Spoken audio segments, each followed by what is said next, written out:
Halo sahabat, ketemu lagi kita di bahasan tentang komunikasi strategis. Kali ini bahasan komunikasi strategis kita mengarah kepada ketika komunikasi strategis ini ditempatkan sebagai sesuatu yang institusional dalam sebuah organisasi. Artinya dia menjadi aktivitas yang terlembaga begitu.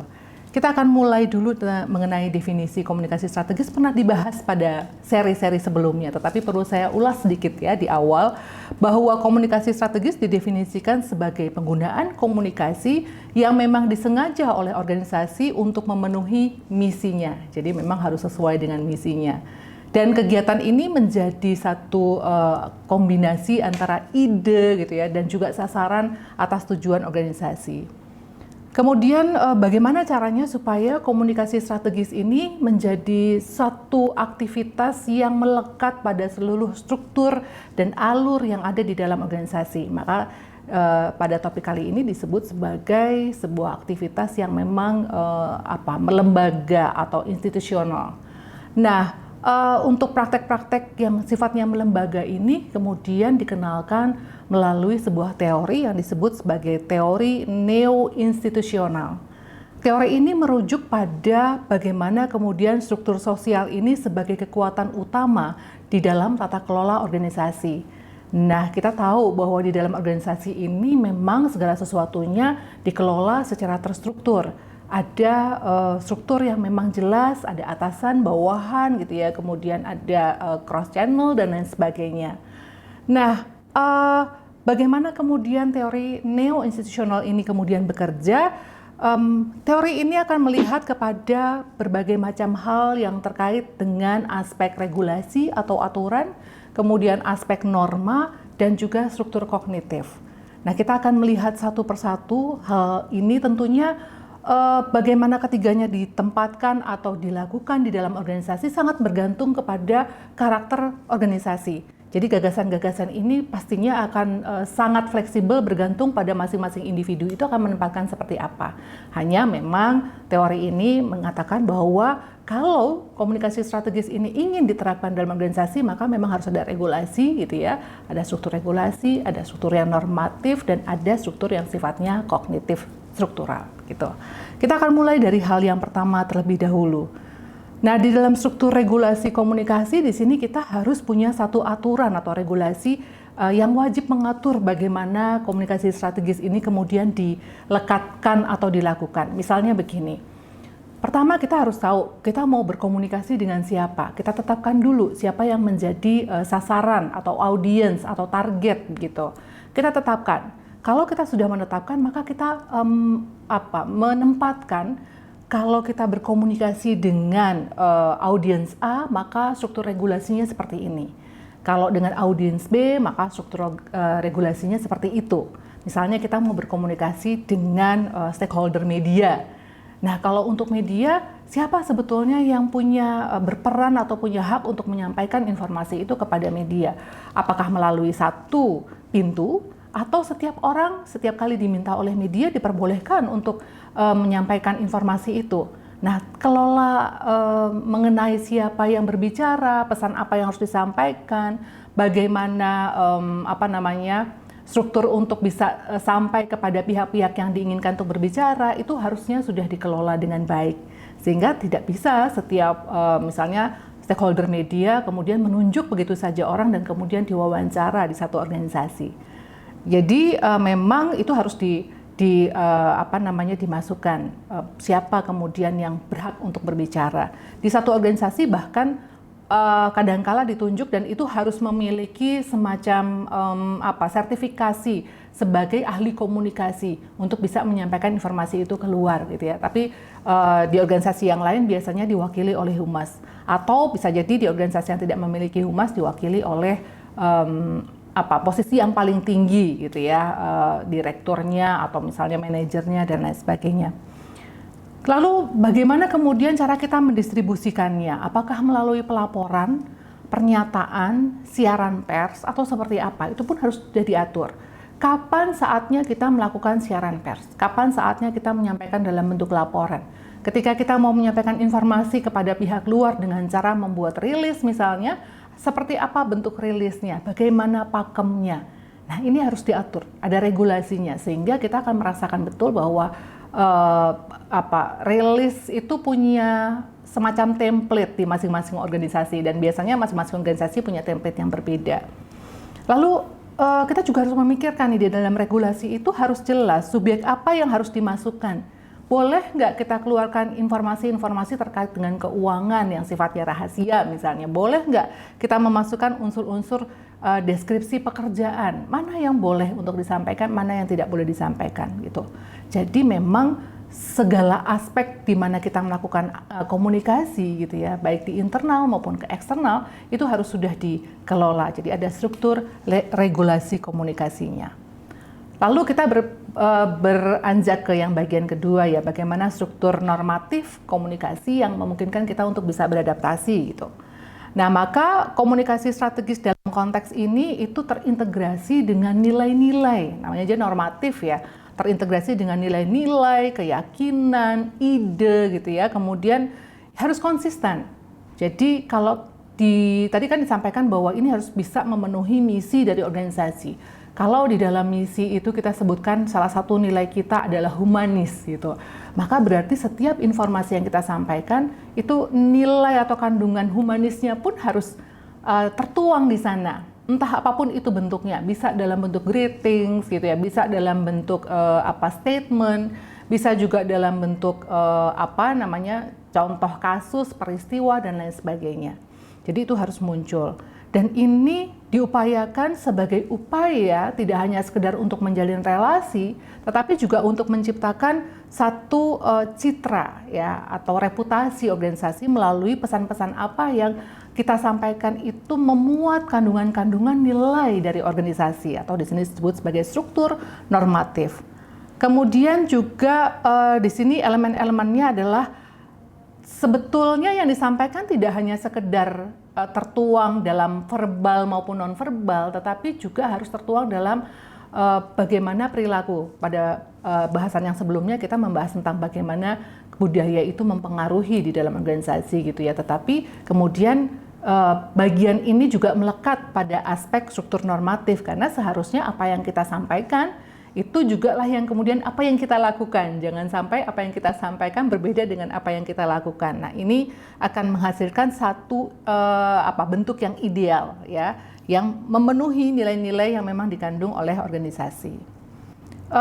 Memang pada akhirnya bentuk-bentuk pesan normatif ini itu akan sedikit melekat pada kegiatan-kegiatan rutinitas yang ada di organisasi. Misalnya nih, ketika orang masuk ke organisasi kita atau kita menyambut orang ketika datang ke organisasi kita, kemudian kita menyampaikan salam yang barangkali salam itu akan melulu berbunyi sama, seolah seperti robot gitu ya. Misalnya ketika ada orang masuk, selamat datang di kantor kami, ada yang bisa kami bantu gitu misalnya ya. Itu selalu berulang dilakukan oleh setiap orang yang menemui misalnya stakeholder yang baru saja masuk ke organisasi kita gitu. Kemudian bagaimana kita misalnya menjawab telepon gitu ya. Dengan perusahaan X, dengan Ike ada yang bisa saya bantu gitu misalnya. Kalimat itu sama gitu ya, semua dilakukan oleh semua pihak yang ada di organisasi. Nah, ini merupakan satu rutinitas, tapi itulah yang kemudian menjadi struktur normatif dari pesan-pesan yang ada di organisasi yang memang tadi sudah diinstitusionalkan oleh organisasi sebagai sebuah komunikasi strategis. Jadi nggak suka-suka kita terima telepon, halo gitu ya misalnya, enggak. Tapi sudah bahkan smiling voice-nya pun sudah diatur. Kalau kita terima telepon harus smile nih, sehingga orang yang mendengar pun itu rasanya ketika berbicara dengan kita seolah-olah kita sedang terdengar tampak senyum begitu ya. Oke, maka kemudian di sini ada penyesuaian pada banyak aspek dan ini harus dikomunikasikan pada semua pihak sehingga pelembagaan tentang bagaimana komunikasi strategis ini diberlakukan di setiap unsur pesan yang ada di organisasi itu menjadi sangat kental dan terasa di organisasi. Jadi kalau kita masuk ke satu organisasi kemudian kita merasa pesannya itu begitu membuat kita homey di sana, itu karena tadi ya keberhasilan bagaimana institusionalisasi terhadap struktur normatif di pesan-pesannya itu cukup berhasil ya, sehingga nilai-nilai yang ada di organisasi itu melekat pada bagaimana mereka berkomunikasi. Oke, kita beranjak pada poin yang ketiga tentang struktur kognitif gitu ya.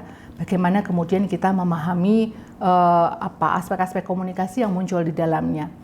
Jadi kalau tadi ada hal-hal yang sifatnya regulatif, ada yang sifatnya normatif, maka di dalam kognitif ini di situ ada aspek pengetahuan ya dan juga keterampilan yang diperoleh dari sebuah aktivitas yang memang kita ketahui mengapa kemudian pesan itu harus kita sampaikan, atau kenapa pesan itu menjadi bagian dari organisasi gitu.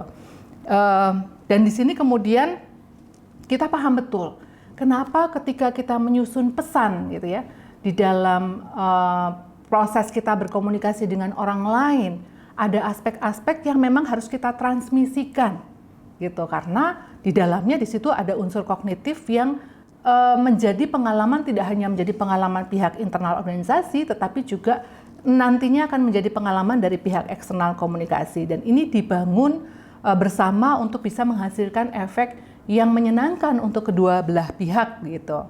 Jadi kalau di sini dikatakan bahwa setiap orang yang mungkin mendapati pesan kita, baik disampaikan secara verbal, dalam tertulis maupun lisan gitu, itu paham betul kenapa kemudian pesannya strukturnya seperti itu, kenapa pilihan katanya begitu, kenapa kemudian urutan alasan-alasan yang diberikan seperti itu ya, karena memang tadi unsur-unsur yang sudah disusun oleh organisasi itu diarahkan sebagai sebuah sistem yang ketika dipahami oleh pihak lain itu bisa diinterpretasi secara clear gitu ya. Jadi tidak harus kemudian membuat orang lain ketika mendapatkan pesan kita itu harus memikirkan ulang pesan ini maksudnya apa ya, tapi diharapkan bahwa pesan itu disusun untuk membuat orang lain ketika mengadopsi pesan tersebut gitu, itu bisa paham maksudnya apa.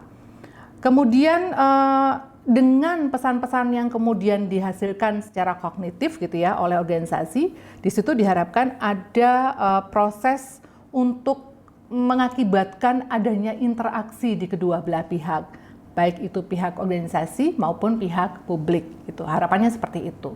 Jadi memang sekalipun tadi sudah ada regulasi, sekalipun kita sudah membuat supaya di organisasi itu pesan-pesan itu mengandung nilai-nilai organisasi, tapi kemudian kita juga harus mampu menerjemahkan, membuat orang yang membaca atau menerima pesan kita itu memahami maksudnya seperti apa. Jadi ada proses pemahaman yang membuat interaksi kita dengan pihak eksternal atau pihak lain itu menjadi dapat dipahami oleh kedua belah pihak.